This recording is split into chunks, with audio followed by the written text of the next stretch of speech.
ফজরের নামাজের পরে সূর্য ওঠার আগে যদি আপনি এই একটি দোয়া 11 বার পাঠ করতে পারেন, তাহলে আল্লাহ তাআলা আপনার রিজিকের সমস্ত টেনশনগুলো দূর করে দিবেন।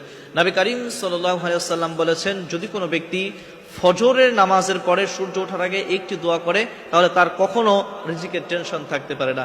নবী করিম সাল্লাল্লাহু আলাইহি ওয়াসাল্লাম যেহেতু কথাটা বলেছেন, এই কথাটা যদি এমন মনে হয় যে পাহাড় সচক্ষে হেঁটে আসছে, আমি আমার চোখ দিয়ে এটা দেখতেছি, এটা মিথ্যা হতে পারে, কিন্তু আল্লাহ এবং তার রাসূল যে কথা বলেছে সেটা কখনো মিথ্যা হতে পারে না।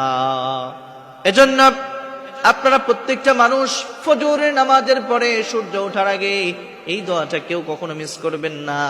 যদি এই দোয়াটা আপনারা রেগুলার পাঠ করতে পারেন, তাহলে আল্লাহ তাআলা গায়বীভাবে আপনার রিজিকের সমস্যাগুলো দূর করে দিবেন।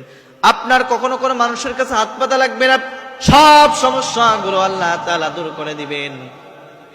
ফজর তো সেই সময়, যেই সময়ের জন্য নবী করিম সাল্লাল্লাহু আলাইহি ওয়াসাল্লাম বরকতের দোয়া করেছেন ফজরের জন্য।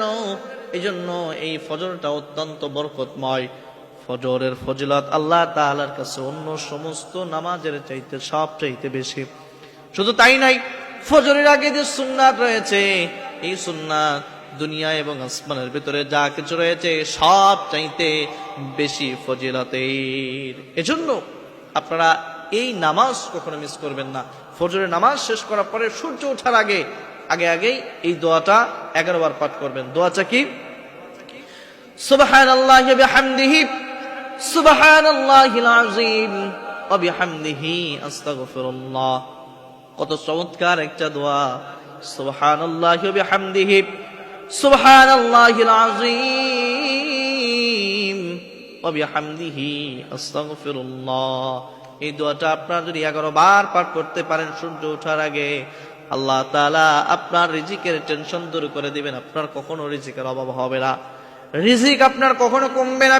সব সময়ের জন্য আল্লাহ তাআলা গায়েবী ভাবে আপনার রিজিকের ব্যবস্থা করে দিবেন, আপনি নিজেও কখনো বুঝতে পারবেন না। এজন্য আপনারা প্রত্যেকে